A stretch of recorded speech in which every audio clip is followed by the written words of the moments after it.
That did you? That's pretty good.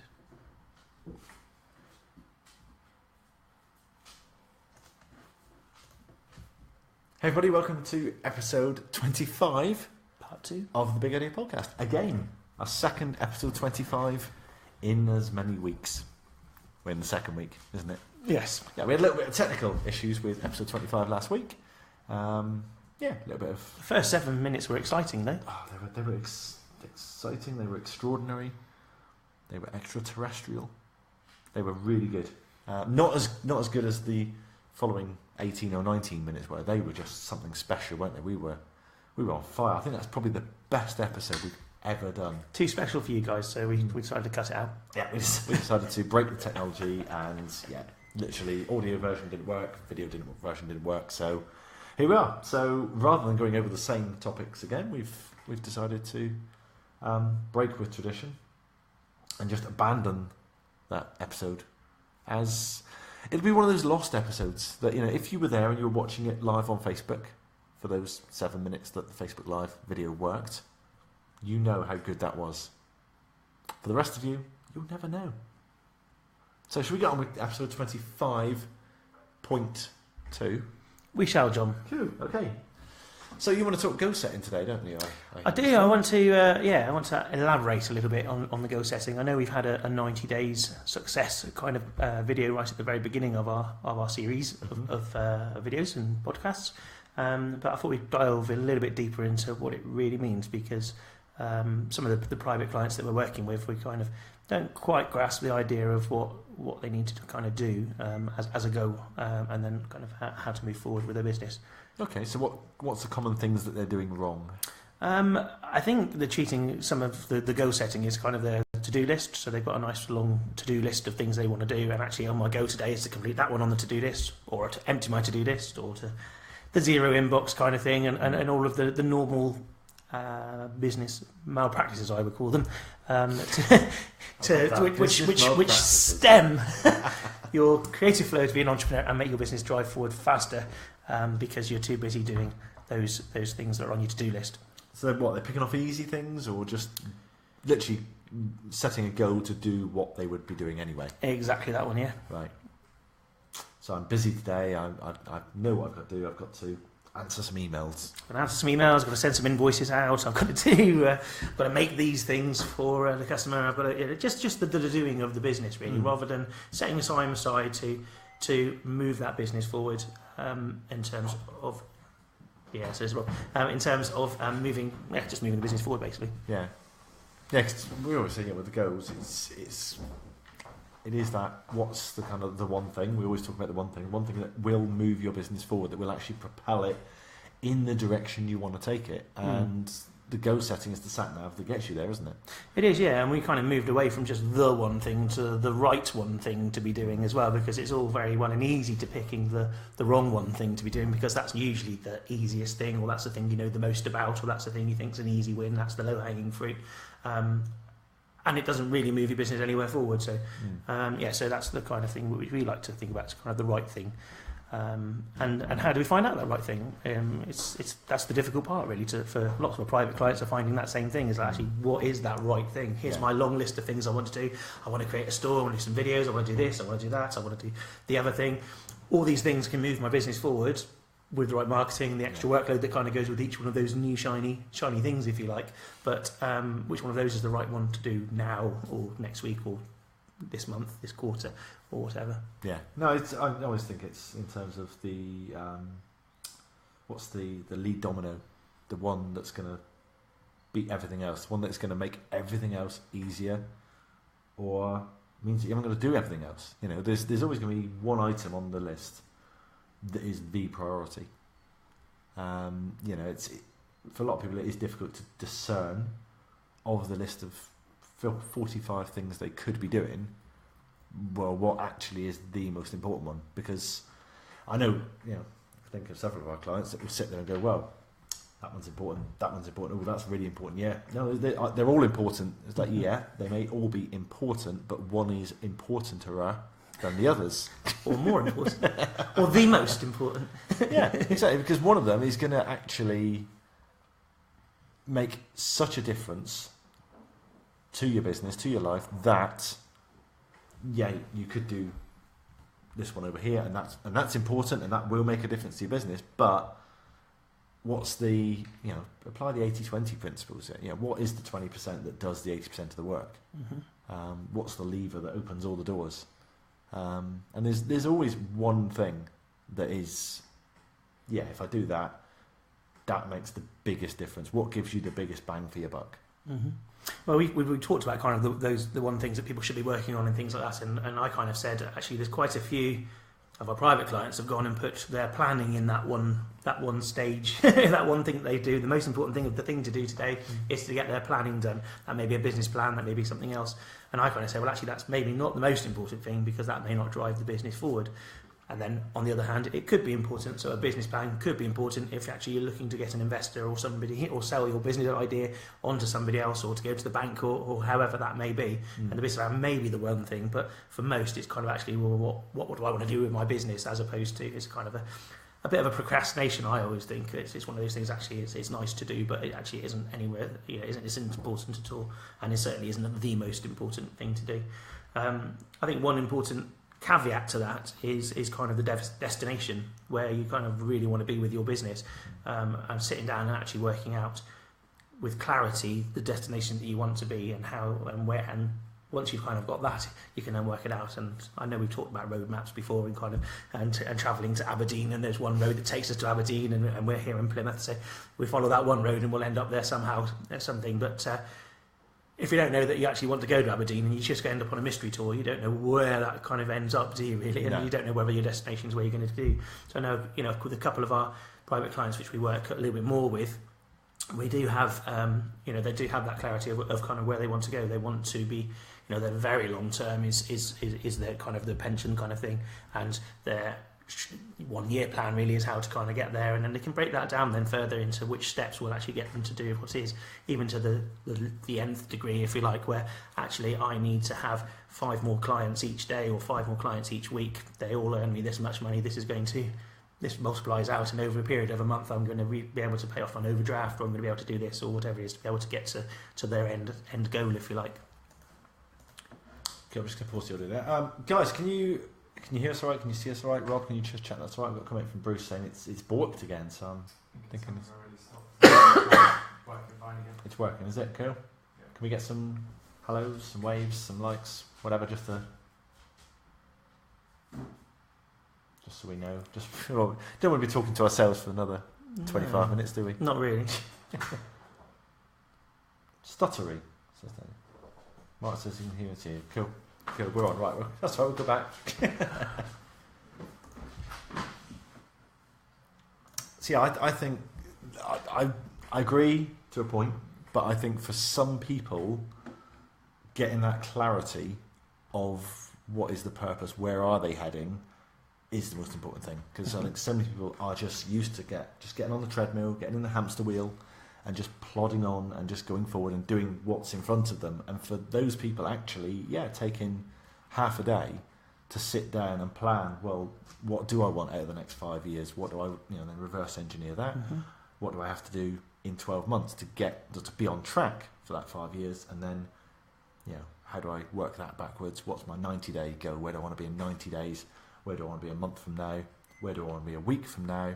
What have I got to do today to keep me on track all the way along there? But I think for some people, they are lacking that clarity. So for them, if you are lacking clarity and you don't know what your purpose of, why you're even in business, then I think that possibly could be your one thing. That could be the most important thing that makes all the difference, because that will open all the doors. Because once you've got that clarity, that doesn't matter, that can drop, I can ignore that. That is what I need to focus on. And I think for some people, that is the clarity that they need. Yes. Here. Yes. So what else did you have then? What else do you want to talk about with goal setting? I think it's just kind of not mixing up your lists that you kind of do, because I know we talk at length about creating lists of things that you kind of could do, and the ones that you kind of should do, and the ones that you're going to do, and the ones that your most important ones that should hit your list thing. So it's just kind of sorting those ones through, really. I think it'd be really good just to explain how that process kind of works a little bit. Yeah, I mean, for me, the could-do list is a brain dump. Mm-hmm. So it is literally, let's write down, without giving too much thought to it, everything that we could do in the business. And then the idea is that it frees it up from your brain. So I do that as a one-off practice. So just let's just spew onto a page and say, right, this is everything I could do. 2 weeks later, if I have an idea, what a lot of people do is they go, oh, I've got a great idea for the business. That could work. And then they abandon what they're doing and they look at this idea and they spend some time doing it. It's like, oh, well, yeah, it kind of works. And then they waste like 3 days doing this idea. Doesn't really work. Oh, well, never mind. And then they go back to what they should be doing. Mm-hmm. So what I do, if I have an idea, it goes on the could-do list. And then I haven't got to worry about that idea. Oh, my God, I'm going to forget the idea. No, it's written down, it's documented. And when I next plan my 90 days, and I plan what my big 3 tasks are for those period, I know, right, out comes the could-do list. If that item is one of the 3 most important that I want to achieve in the next 90 days, it'll get done. Mm-hmm. Or if I get to the point where I've achieved my big 3 over the 90-day period and I've got some time, I'll go to the could-do list. What could I do now? And then I'll scan through it and say, well, which is the one thing, which is the most important on there, which is going to give me the most bang for my buck. Mm-hmm. If that idea is that one, it gets done. If it doesn't, it stays on the could-do list until such time as it rises so that it is the most important. Or, what quite often happens, a year goes by and I go, yeah, it wasn't that great an idea, really. Oh, well, scratch it off. Mm-hmm. Yeah, but I haven't got to worry about, oh my God, there's this £1 million idea that I've forgotten about. Doesn't happen because it's written down. Cool. And on the flip side of that, I'm not wasting time chasing shiny new objects all the time, which I know is a constant problem for some of the members we work with, in that they're always chasing the new thing, chasing the new idea, and they're not actually focusing on what they should be doing. Right. So for me, just, it's all well and good having shiny new ideas. So if you have that shiny new idea and you kind of, it's £1 million idea, you just write it down and then come back to it when you've done your one thing for that day. Or that one thing for that week. Well, I work on a 90-day period. So if I've got my 3 big things that I want to achieve in these next 90 days, and I'm on that, I don't allow myself to become distracted by the £1 million idea. Because if it's a £1 million idea, when I plan my next 90 days, that is going to be my number one task for the next 90 days. Because if I'm still convinced in 6 weeks' time that it's a £1 million idea, it might be a good idea. It might have some legs. Whereas I've had 37 £1 million ideas, and my domain renewal fees will tell you how many £1 million ideas I've had, that 2 years later I've gone, shall I pay the £7 to renew it again? Nah. Fair enough. Ideas are to a penny. It's the action that makes it worthwhile. Excellent. And it is getting that in your head that you really do need to start and complete each of those one things. Yeah. And above anything else you do in the day, that's absolutely everything. Yeah. Because then your business is then moving forward. Yeah. And by the end of that day, if you finish that one thing, your business will be in a better place tomorrow than it was when you started today. Whereas that email could have waited, and that phone call could have waited, and all those things which you can interject your day with and make yourself busy. Those things, they can kind of wait. It's complete tunnel vision on what matters. Good. At the expense of everything else. It's the horse racing analogy. It's blinkers. Mm-hmm. It's just, this is what I'm looking at, and nothing else matters. It's Warren Buffett again when he was studying his numbers and he stepped over his son had injured himself on the stairs, and he stepped over him, went into his office, did all his numbers, and then came out an hour later and said, "Oh, are you okay?" "Yes," and he'd broken his leg or something. But he completely was in the zone of, this is what I'm doing. Mm-hmm. I was listening to a podcast the other day with Dorian Yates, the 6-time Mr. Olympia winner, and he wasn't naturally gifted in the way like Arnold Schwarzenegger or something was, and he was following on from Arnie. And he said, well, what was your secret? And he said, it was tunnel vision. He said, I knew what I wanted. I knew what I had to do in order to get to where I wanted to be. And I relentlessly went after that to the expense of everything else. So, very good. There you go. Focus, clarity. Yeah. Determination. Good. With great power comes Now great you responsibility. want to talk to us about some great stuff that you've been seeing over the weekend. I did, yeah. I went to the Devon County show over the weekend, which was interesting because it's been several years since I've been.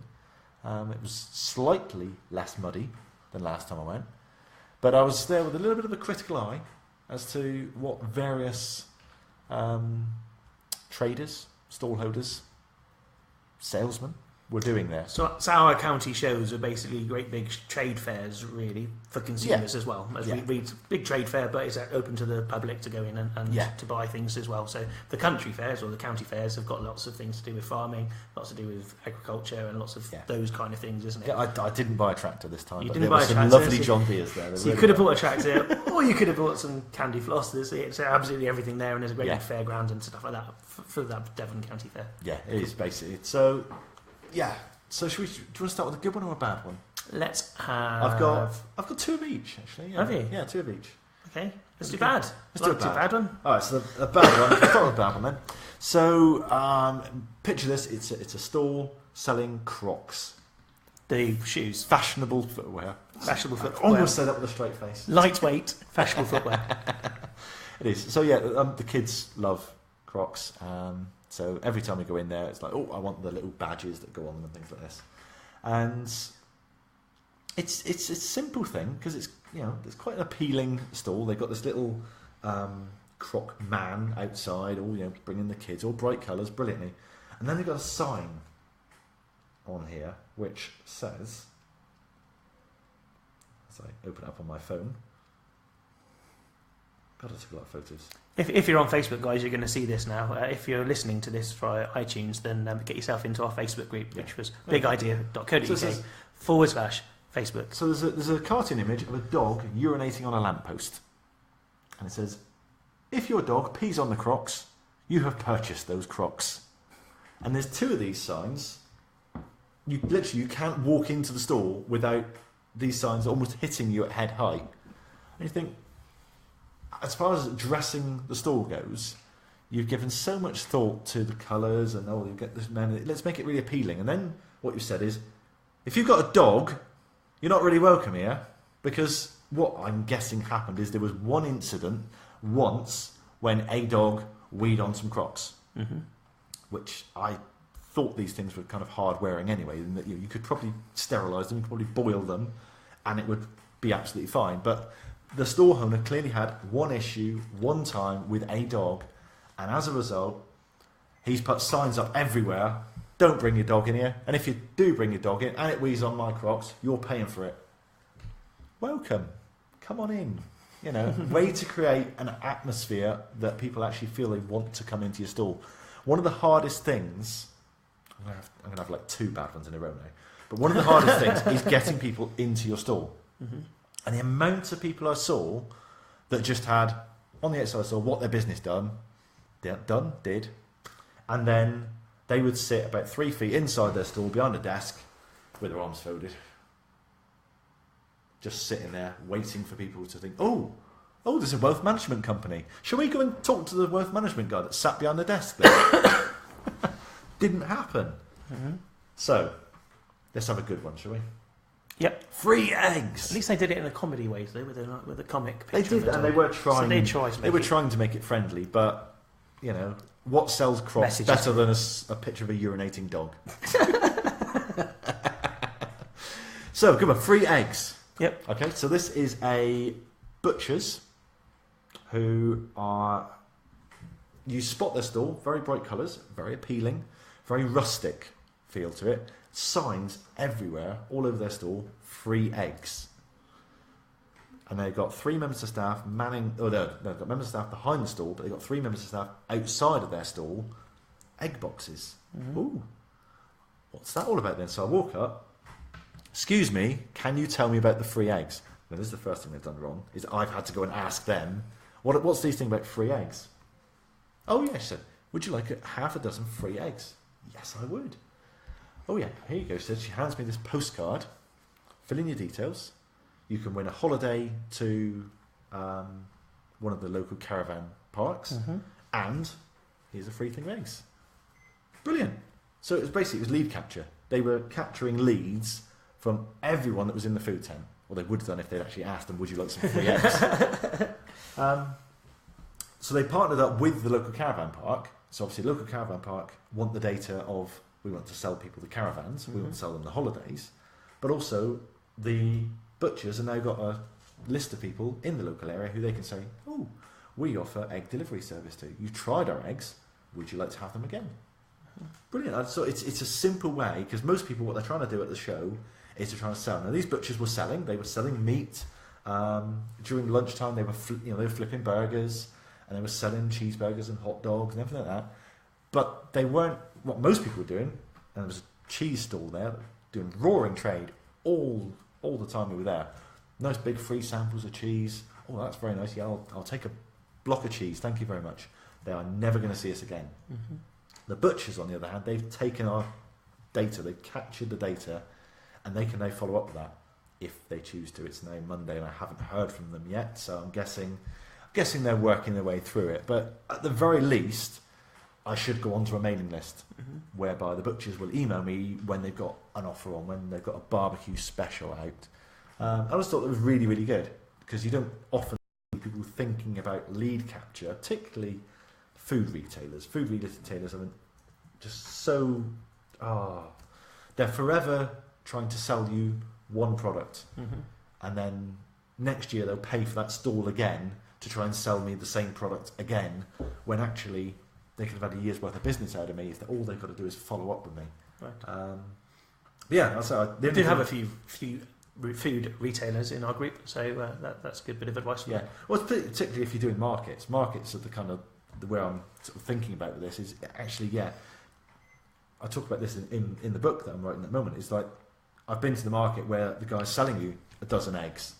There you go, that's £2.40, please. Thank you very much. I'll see you in a month's time when you've paid for your stall again, and I'll buy another dozen eggs off you, versus the guy who goes there and says, yeah, I've got some eggs to sell, but I don't actually want to sell eggs. I want to sell subscriptions to my weekly egg delivery service, whereby I'll deliver you a dozen eggs every week straight to your door, because all of a sudden you've gone from, well, I'm going to pay £2.40 for a dozen eggs to I'm going to pay you £2.40 per week for the next 10 years, because if they're good eggs, I'm always going to get them delivered. I think we've been doing it for 2 years now. Right. So what's a customer worth? If they buy a dozen eggs off you, well, they're worth, what's your margin on a dozen eggs? £1.50, £1.60. If they buy £500 worth of eggs off you over the next couple of years, you can spend 40, 50 quid winning that customer if you wanted to. And it's that mentality which most food retailers don't get. The one thing I would have done, the only thing I think these guys could have done better, is have sales staff who were a little bit more confident in saying to people, would you like some free eggs? That is the only thing they need to ask. They had a queue at people at lunchtime, so one of the guys that was giving out the eggs is now serving people food at lunchtime.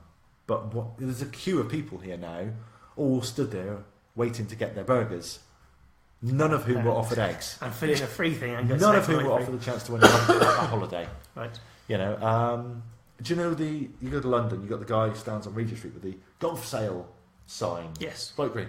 Why was there not another member of staff walking around the food bit with a massive neon sign saying free eggs this way? Yeah. Let's direct people to the store.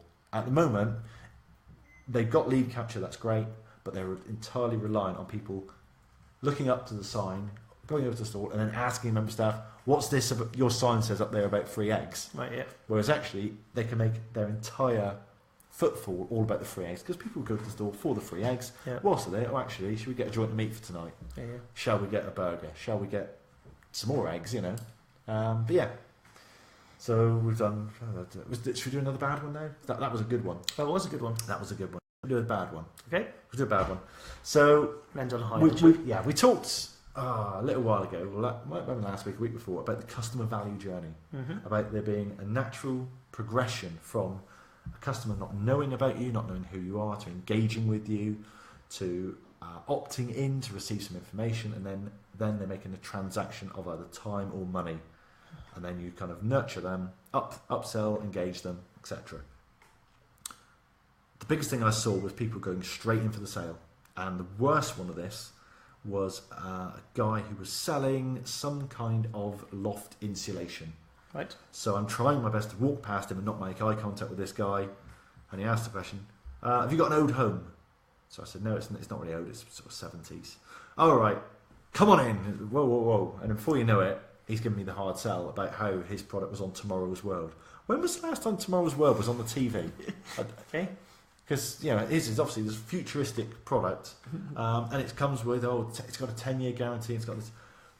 I was told that Tomorrow's World was on, I guess. So he's talking and talking and talking, he's asking lots of questions, and then he says to me, so we don't give you any hard sell. He says, we're a family-run company, blah, blah, blah, all the usual bollocks. And then he says, can I just give you a voucher? Yeah, go on then, mate. Cool. So goes to get the voucher, and then I spotted them say, out comes the clipboard. And he's taking some details. All right, he's doing lead capture. That's good. No, next thing, he's got me on the phone to his manager, who's like, oh yeah, when can we come out and send the surveyor round? The surveyor will be, right, how's Wednesday at 6? I'm like, whoa, hang on a minute. And Sarah came round, she's like, what's this? And I said, I've no idea. I said, I've no idea what the actual product is or why I need it. I don't think I do need it, but this guy's trying to get a surveyor to come out to my house to sell me the product that I don't know that I even need. You know, I gave no buying signals whatsoever that I was even remotely interested in the product. You went into a store, you kind of sat down. No, I didn't. Said, I'll have a voucher. That wasn't it. I was just... You need a voucher, that means you're going to buy something. Yeah, you don't have a voucher for nothing. But that, I'll take a voucher was, anything to get away from you. I thought, give me a leaflet, whatever, that's fine. But I just thought, it's going in for the kill, selling to someone straight from the off. It's asking for a shag on the first date. It's, or not even on the first date. It's just, there's someone across a crowded bar. I like the look of them. Hi there, do you fancy going home and sleeping with me tonight? It's madness. It really is. So that's about it. The final one is a really good one. Really good one. Shoe shiners. Oh, okay. Now, they're not actually shining shoes. Well, they are, but that's how they're getting people to the store. Right. Typical market trader banter. So really down to earth, really friendly. All they're doing is shining shoes.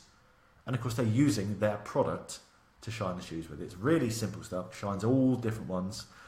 And all this guy's doing is, love, do you want your shoes shined? Cool, your shoes dirty, innit? Come on, yeah. And then just literally stick your foot up on the thing, I will start shining it. Whilst I'm shining it, I will tell you about the product, what it does. Yeah, it does all sorts of leather, does different colours, don't need to have specific one, anything like that.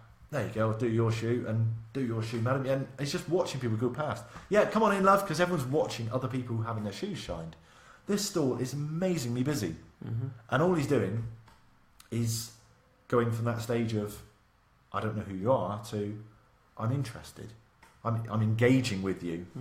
Okay, I'm now going to opt in by putting my foot on the thing and invest 2 minutes of my time having my shoes cleaned. Now, the worst that can happen is I walk away from there with clean shoes for about 30 seconds until I traipse through the mud. But the best that can happen is that he makes a £10 sale, which he did. And then it's, by the way, you've got leather sofas at home? No, we haven't. Oh, no, not to worry. What about the kids' trainers? Oh, yeah, the kids' trainers are filthy. All right, you need a different product for that. It's a spray one. This is what you do. And of course, he's showing you how easy the product is to use. All you do, a little bit of water on the sponge, quick spray, and then, come on then, up with the 7-year-old's brown mud plaster trainer. There you go. See, as you can see, that's coming off lovely, isn't it? Yeah, oh, well, there you go. No hard sell at all. He's like, so did you want anything? Yeah, cool, we'll take one of them. Cool, no worries, thank you, love. No. Come on, come and have your shoes shined. Yeah. And it was just raw in trade the entire 3 days, based purely on, let's get people engaging with us, let's open a conversation, and then let's just showcase what the product can do, and then just don't give it the hard sell. Don't go straight in. If he'd gone straight in with, our product's great, and it's got a 10-year guarantee, and it will lift your grime off. Come on in and see my wonderful product. No, it's like, come on, have your shoes signed. So offer them something for free. Free eggs, free shoe shine. We've done that with all our websites for years, haven't we? Just offer something for free, gets people in the door, gets a conversation going. And don't allow your dogs to urinate on the goods. On your quality footwear. So on that little bombshell, we'll sign off. We'll see you all next week, guys. Adios. Take care. Bye bye. Dan, I did actually suggest that to him. I said, if anyone, he'd done one shoe at this point, and I said, if people say, "Oh, I'm not sure about this product," say, "Well, let me ask you this: would you like to do the other shoe?" Hold it to ransom. Good. So hopefully that was all right, guys. Again, I gather we've had some internet kind of connectivity issues there today with the live video. Hopefully that's worked all right. If not, we will upload the audio version, which this week should help because we've got new hardware which should work. Good. Yeah. Any questions on that at all? Any comments? Any thoughts? Two completely different subjects. They're all melded into one, which is rather good. Yeah. I thought that was quite a nice little format, really. Yeah. Who's guilty of the goal setting then? Who just ticks off their to-do list as their goal setting? Who does that? Yeah. Who doesn't even set goals? Hands up. I can't see any hands. Anyway, That's good picture of Uffler. Oh yeah, there's it. But yeah, as I say, it's interesting. We have got quite a few sort of foodie market trader type people in our group. Again, who's doing that? Who has got that nice big pile of cheese there, which is enticing people in, and then you're taking £2 or £3 off them, never to see them again, or the only time you'll see them again is when you pay for the market stall again next week. Let's get that subscription model in there. Let's get the recurring model in there. Who's doing? Oh, there's another bad one. Facebook, you get a bonus bad one. Bonus bad one. So you get the cheese stalls, really, really good. They've got these like massive bits of cheese. Oh, that's really nice. Yeah, I'm going to have that. Go and have that. Fudge stalls. There's something about fudge. People who sell fudge, let's call them fudge packers. And you see them cutting up, and they're trying to make their free samples the world's smallest slice of fudge. Yeah. Because it's really expensive. So's not selling your fudge. Sorry, it doesn't cost you that much to make it. It's nothing, hardly. Exactly. And then they're like, oh well, yeah, but maybe it's sickly, and they only give you a little bit just so you don't get overwhelmed with the flavouring of this fudge. But there was it seems to be pandemic with fudge shop owners that they like to give you a little tiny slither of it. But the worst one was the guy who had a fudge stall, and all of his fudge was in little bags. No, you can't try any of mine. Oh right. I've got to open a bag if you want to try some. No, didn't see him having many customers. Fair enough. But hey, at least nobody got him to break into a bag of fudge. At least it didn't cost him any money in samples. It's the mentality of the market stall holder that these people are going to be these bloody customers are going to be coming along eating all my samples, and that costs me money. Yep. So does not selling any fudge. So Jason doesn't set any goals. Do you know where you want to go though, Jason? Jace, I don't agree with you because I've seen you doing your snatching and that. You're telling me you don't set a goal as to what weight you're going to be able to lift or what progress you're going to make. I think you do. What are you chucking that over there, Rob? That's a good example, isn't it? He just casually goes in. That's it, done what? That's me done. Cool, so Mark says, it's interesting, I've tried a couple of wedding fairs, not got much return on the investment. May have got my proposition wrong to get people interested. Don't know if I try to be too involved and bring people with all. Jason, you do not just go with the flow. You don't just rock up and say, I'm going to try 150 kilos today. See how we go on. Oh shit, that didn't work. Let's try 10. Oh, that was too easy. You've got a plan, you've got goals, you've got a target there. Of course you have. Mark, I think, wedding fairs, everyone's there to have a look around what they want and be nice, and attracting people to the stall is half the battle. Free eggs. That will get them. I mean, what can you offer them for free, and how can you make it very, very enticing to come to the store? Once they're at the store, what can you do to engage with them? So I wouldn't worry about selling there and then. I would be engaging with them. I would be doing lead capture. I think we talked before about it's bespoke invitations, isn't it? That's what we're doing. That's what we've done at Wedding Fair. So I think you've done. Is it a free save the day card? I think that's what you've done before, isn't it? And I would perhaps have these massive neon signs along that. One thing actually with the free eggs guy, which I don't know if you could do, Mark, similar to that, is the free eggs guy could have had, as well as someone walking around with the golf sale style sign, they could have had luminous green free eggs signs with an arrow and given them to other stall holders to put on their stalls. So the cake seller isn't bothered whether the butcher takes any business off them, so they may be happy to display one. And you may have to do something in terms of, actually, I'll put some of your leaflets on my stall. Yeah. But if you they make cakes, so they always use eggs. Yeah. So you've got but can you get non-competitor stall holders to direct their customers to your stall, and vice versa? You help them, they help you. It's a win-win for everybody. But I would just really, if you're going to do a wedding fair, it's about making it really enticing to come to the store. What's in it for me? The reason I went to that butcher's was not because I fancied buying some meat. It was because I fancied some free eggs.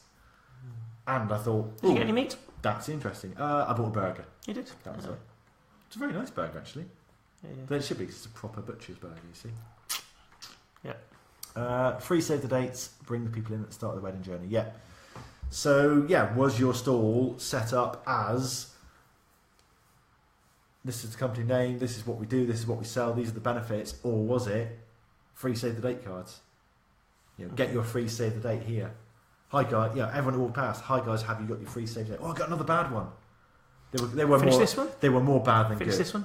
No, but it's the same thing. Oh, okay. Yeah, it's about getting people in. It's about what you say to people as they're walking past your stall. So, guys, have you got your free save dates cards? That's non-salesy. Yeah. The MLMer who tried to stop me with health or wealth, which matters most to you? That just pisses me off.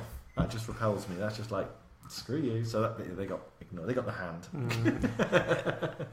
But it's again, they've also been trained in, this is the magic line. You need to ask people whether their health or their wealth matters most to them, and then whatever they answer, you've got the answer, because you've got this magic product which will make them uber healthy and make them $100,000 a year working from home. Exactly. Yeah. But at least she was doing something to entice people into the desk. She wasn't like sat behind the desk. Yeah. Very good. Very good. Any other thoughts, guys? Any other passing comments? I think it's just important to engage with people, like you say.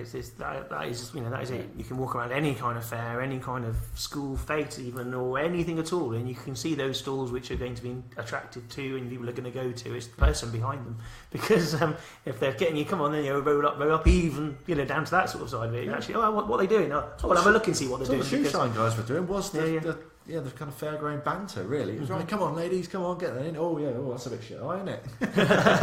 Don't worry, I'm not in that no ways. Yeah, so it is getting that engagement going, because when people have a reason to stop to find out a little bit more information, then they tend to do that, because that's people's natural instinct is to be curious. It's like, oh, what's going on over there? Especially if you've got other people doing, oh, what are they doing over there? Yeah. And that kind of stuff. It does drag people across to you. It makes you stand out more than some of the others that are just sat behind knitting or doing their own thing. Yeah, crafty ones are the worst for that, aren't they? Crafty ones are awful. They all sat like sour pussies. Don't talk to me. I'm busy knitting. Sorry. And then someone shows a little bit of interest, and they're like, "Can I help you?" He's like, "Oh, sorry, I was just looking." But so wedding fairs, really good. I'm guessing for you, but something free save the date cards is excellent. You need to do it in a kind of way that actually maybe have a range that kind of reflects, I think, the different types of couples. So I know your main product that you'd like to sell them is the unique unique wedding invitations. The custom made ones, isn't it? So bespoke, that's unique, the word, bespoke, however you want to do it. So if you've got a range of save the date ones which kind of could reflect a lot of individuals, then that would be quite good, I think. As examples. All lead gen. What about? Do you have them on the store there and then to take away, or is it a case of actually fill this form in and I'll send you your free save the date cards? Here's a rough example of what we can do for you, but here we'll send you your free ones in the post, and then that's got your information about the bespoke invitations as well. Yeah, certainly in the post would be more impactful because you could actually get it printed up with their names on and Yeah, definitely. And ask them what sort and of you're already styles looking at they'd that like. unique stuff as well, aren't you? With the kit capture form. Actually, this is let me know what you like, and we'll do these. And actually, here's a range of bespoke ones which you can have at the same time if you want those invitations. They're already in the back, and they just choose one and then order it. It's nice and easy. When's your wedding? And then plan the direct mail direct mail campaign backwards from the wedding is on 17th of December. Right, okay, so what they need then is they need a letter here, they need a postcard here, they need to have this campaign, this email. Excellent, Mark. That's the right way around. Well done. And that works out all right. Perfect. So yeah, so where it's going wrong then is attracting people to the stand and getting the conversation going with them, because everything from there seems to be spot on. It's kind of easy lead capture. You're following up on the leads, I take it. So we need more leads. The way we get more leads is to have more conversations. The way we have more conversations is to get more people to the stand. Yep. Easy. Stand out on your stand. Yeah. What are you thinking? Like a suit of some description? Yeah. Okay. Why not? You volunteering, are you? Mascot? A calendar mascot? Save the date, free cards, mascot. Quite nice, wouldn't it? An option. Standing out. There's one guy at the thing selling hot tubs. Well, lots of people were selling hot tubs. There was only one guy who was in his hot tub. Selling from in it? He was in the hot tub, yeah. Excellent. Which just made you look, because it wasn't exactly a hot day. It was like, what the hell is that guy doing? Oh, look, I've just looked at the store. He just got my attention. Yeah. That's all he was there to do. I hope he had shorts on. That's just the main thing. Cool. Have a fantastic week, guys. Mark, we'll see you in about 20 minutes. And cool, the rest of you, see you later. Bye-bye. Is the sound gone? God, shame it's not like that all the time, isn't it? See you guys.